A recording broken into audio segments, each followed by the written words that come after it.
de Greenman. Tengo una historia que contarte, te ruego que no la leas. Por favor, no. Sé que suena estúpido, pero cuando entiendas por qué, será demasiado tarde. Sé que esto no les impedirá que lo hagan, pero con esta simple advertencia dejaré tranquila mi conciencia. Debo decir que no soy capaz de afrontar esto. Y desesperadamente necesito hacerlo. Déjenme comenzar desde el inicio. Tengo un viejo amigo, Joe, a quien conozco desde primaria.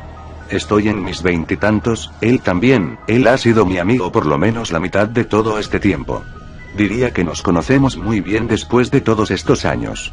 Esto puede parecer irrelevante y sin interés, pero lo debo resaltarlo.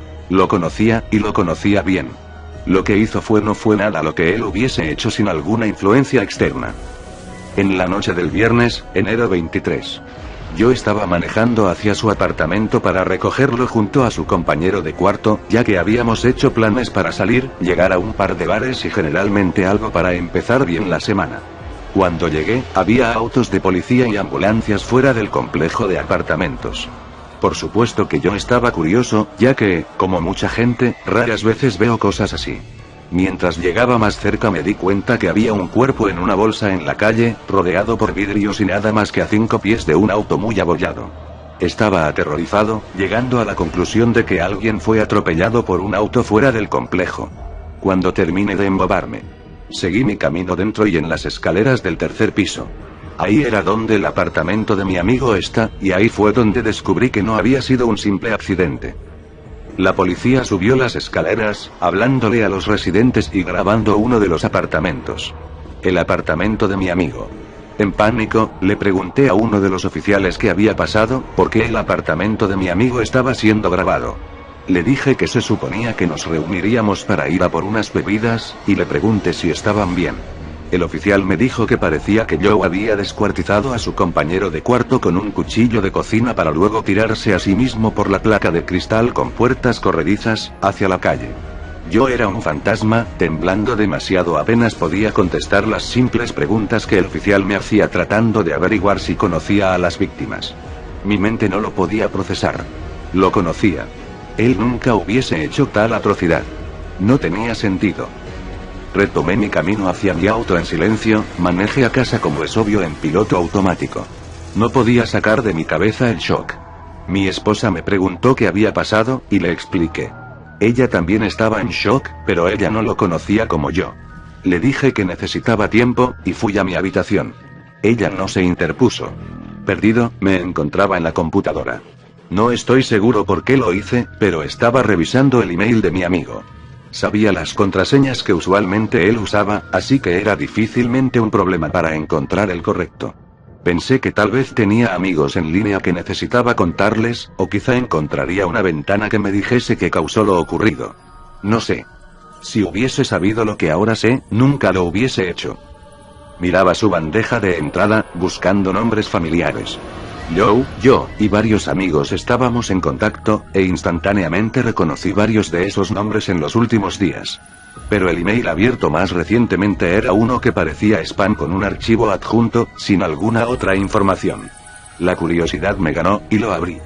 El archivo era una imagen con el nombre de una serie de números al azar. Era simplemente un hombre, aparentemente a simple vista. Pero mientras más lo miraba, se hacía más perturbante. El hombre solo estaba ahí con una sonrisa, siniestra e inquietante, con ojos distraídos y enfocados a la misma vez. Esa terrible sonrisa, parecía que se ampliaba mientras más la veía, y por minutos yo estaba obsesionado por ese horrible rostro, ojos ardiendo a la misma intensidad como yo los veía. Finalmente rasgué mi mirada a otro lado para encontrar alguna otra cosa en el email, una simple palabra. Una palabra que no puedo repetir. Aún no. Necesito contar mi historia. No podía mirarla otra vez. Tuve que cerrarla. Ese rostro seguía viéndome. Lo juro, podía seguir sintiendo su sonrisa. Mientras salía de su correo y sacaba esa horrible cosa de mi cabeza me di cuenta de la hora en que fue recibida, enero 23, 5:35 p.m. Se suponía que nos encontraríamos a las 6. Él vio esto en menos de media hora antes que muera. Durante los siguientes días intenté sacarlo de mi mente. Asistí al funeral de mi amigo. Intenté seguir con mi vida, pero seguía sintiéndolo difícil. Cada vez que cerraba mis ojos sentía que alguien me miraba. En la noche, empecé a tener pesadillas inquietantes. No podía recordar mucho de ellas cuando desperté, pero todas tenían algunos elementos en común.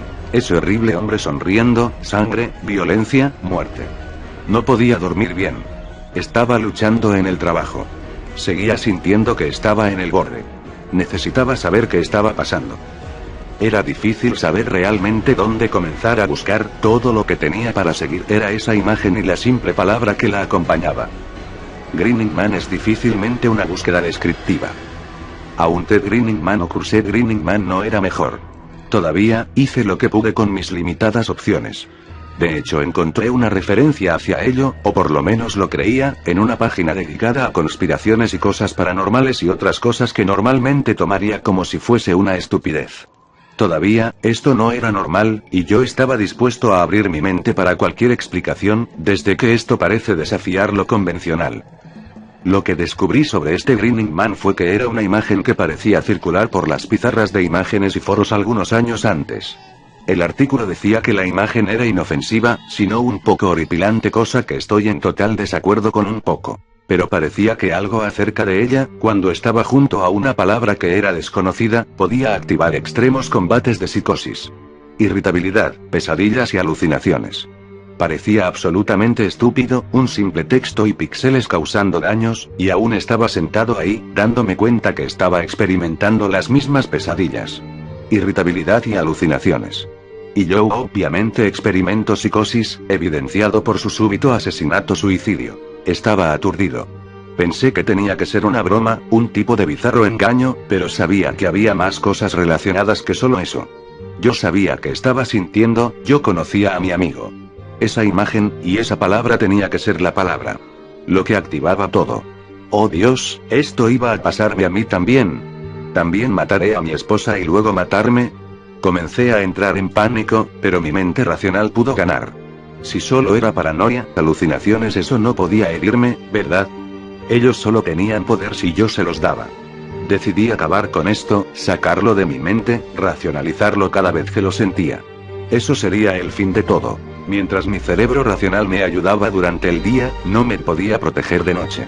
Mis sueños seguían degradándose, terminaban despertándome en medio de la noche, sudor frío y corazón golpeteando. Empecé a tomar pastillas para dormir, aunque me negué a decírselo a mi esposa. Después de todo, no quería que ella se preocupase, aunque sé que ella me diría que algo malo me pasaba. Las pastillas no hicieron nada, de hecho parecía que hacían mis sueños más gráficos. Podía recordar todo cuando despertaba. Cada horrible, sangriento detalle. Ese sonriente, inhumano rostro. Descubrí que empecé a caminar dormido. La primera noche desperté rizado en la tina del baño. Luego en la cocina, 3 días después, en la entrada, con un cuchillo en mi mano y los sangrientos restos de nuestro perro entre mis pies. Ni siquiera puedo recordar las cosas que pasaron después de eso. Sé que limpié mi perro, lo escondí en una bolsa de basura, dije que había escapado en la noche y se perdió. Estaba aterrorizado. No tenía idea de qué hacer. Intenté automedicarme en gran medida. Guardé todos los cuchillos de la casa. Mi esposa sabía que había algo terriblemente mal, pero me rehusé a decir algo. Ni siquiera sé si podría a la vez recordar a mi amigo. La página web. Sabía que se estaba poniendo peor. Las cosas que más recuerdo acerca de los sueños, aparte de ese horrible hombre sonriendo, son las emociones. Sentía como si cada muerte que pasaba en el sueño fuese real. Como si lo hiciera con mis propias manos, destripando a mis amigos, mi familia, personas desconocidas, en contra de mi voluntad. Como si cada muerte, cada visión de terror que él me enseñara, no solo era una visión de mi propio trabajo. Cada horrible muerte en el sueño lo hacía sonreír más. Él quería que yo me quebrara. Él quería que me convierta en lo que exactamente me mostraba. Él quería que me convierta en él. Por lo tanto, he venido aquí a decírtelo porque estoy desesperado. Necesito ayuda. Como puedes ver, no puedo soportar el pensamiento de dañar a mi esposa, la mujer que amo más en este mundo. Aún no sé si es inevitable. Él siempre está ahí, mirando y sonriendo, sabiendo que estoy a punto de colapsar, y codeándome cada vez más cerca al borde. Sé lo que él quiere. No puedo permitírselo. Pero no sé si haya alguna otra salida. Así que estoy aquí para llegar a tú, en esperanzas de que él me pueda dejar solo. Quizás si tú, el lector a quien no le importa nada, a quien advertí antes, pueda darle lo que él quiere, él me dejará. Lo tengo que intentar. No sé qué más hacer. Lo siento mucho. Espero que puedas perdonar a un hombre actuando con desesperación.